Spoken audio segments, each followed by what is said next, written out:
ಅರಮನೆ ಬಳಿ helium cylinder ಸ್ಫೋಟ ಪ್ರಕರಣ ಎನ್ಐಎ ತನಿಖೆ ನಡೆಸಿ ಪ್ರಮೋದ್ ಮುತಾಲಿಕ್ ಆಗ್ರಹ. ಅರಮನೆ ಬಳಿ ಹೀಲಿಯಂ ಸಿಲಿಂಡರ್ ಸ್ಫೋಟ ಪ್ರಕರಣ ಕುರಿತಂತೆ ಎನ್ಐಎ ತನಿಖೆ ನಡೆಸುವಂತೆ ಪ್ರಮೋದ್ ಮುತಾಲಿಕ್ ಆಗ್ರಹಿಸಿದ್ದಾರೆ. ಸಿಲಿಂಡರ್ ಬ್ಲಾಸ್ಟ್ನಲ್ಲಿ 3 ಅಮಾಯಕ ಜೀವಗಳು ಬಲಿಯಾಗಿರುವುದು ನೋವಿನ ಸಂಗತಿಯಾಗಿದೆ.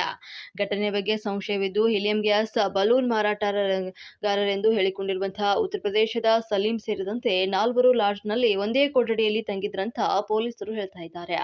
ಅವರು ಉತ್ತರ ಪ್ರದೇಶದವರನ್ನ ಅಥವಾ ಬೇರೆ ಕಡೆಯವರ ಅಂತ ಪ್ರಶ್ನೆ ಮೂಡತೊಡಗಿದ್ದು ಎಂಬುದನ್ನು ದೃಢಪಡಿಸಬೇಕಾಗಿದೆ. ಕರ್ನಾಟಕ ಪೊಲೀಸರು ಯೋಗ್ಯವಾದಂತಹ ರಿಸಲ್ಟ್ ನೀಡಿಲ್ಲ, ಹೀಗಾಗಿ ತನಿಖೆಯನ್ನ ಎನ್ಐಎಗೆ ವಹಿಸುವುದು ಸೂಕ್ತ ಅಂತ ಆಗ್ರಹಿಸಿದ್ರು. ಬ್ಲಾಸ್ಟ್ ಆಯ್ತಲ್ಲ ಅದರ ಬಗ್ಗೆ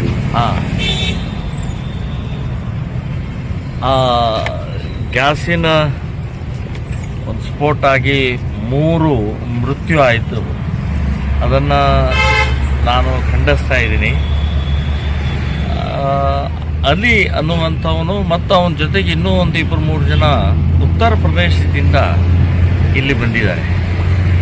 ಸೊ ನಾನು ಹೇಳೋದು ಸಮಗ್ರ ತನಿಖೆ ಆಗಬೇಕು. ಸಂಶಯ ಬರೋ ಹಾಗೇ ವರ್ತನೆಗಳಿದ್ದಾವೆ. ಒಂದು ಲಾಡ್ಜ್ನಲ್ಲಿ ಒಂದೇ ರೂಮ್ನಲ್ಲಿ 3 ಜನ ಇದ್ದಾರೆ.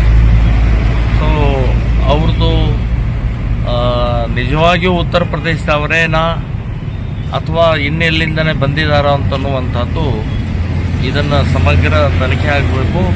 ಕರ್ನಾಟಕ ಪೊಲೀಸರಿಂದ ತನಿಖೆಗೆ ಯೋಗ್ಯವಾದಂಥ ಅವರು ರಿಸಲ್ಟ್ ಕೊಡಲ್ಲ. ನಾನು ಹೇಳೋದು ಕೇಂದ್ರದ ಎನ್ಐಎನೇ ತನಿಖೆ ಆಗಬೇಕು. ಅವರೇ ಸರಿಯಾದ ಇದನ್ನು ಮೂಲ ಎಲ್ಲಿ ಹೇಗೆ ಏನಾಯಿತು ಅಂತನ್ನುವಂಥದ್ದು ಹುಡುಕ್ತಾರೆ ಮತ್ತು ಸರಿಯಾದ ಅದಕ್ಕೆ ವರದಿಯನ್ನು ಕೊಡ್ತಾರೆ ಅಂತನ್ನುವಂಥದ್ದು ನಾನು ಹೇಳ್ತಾ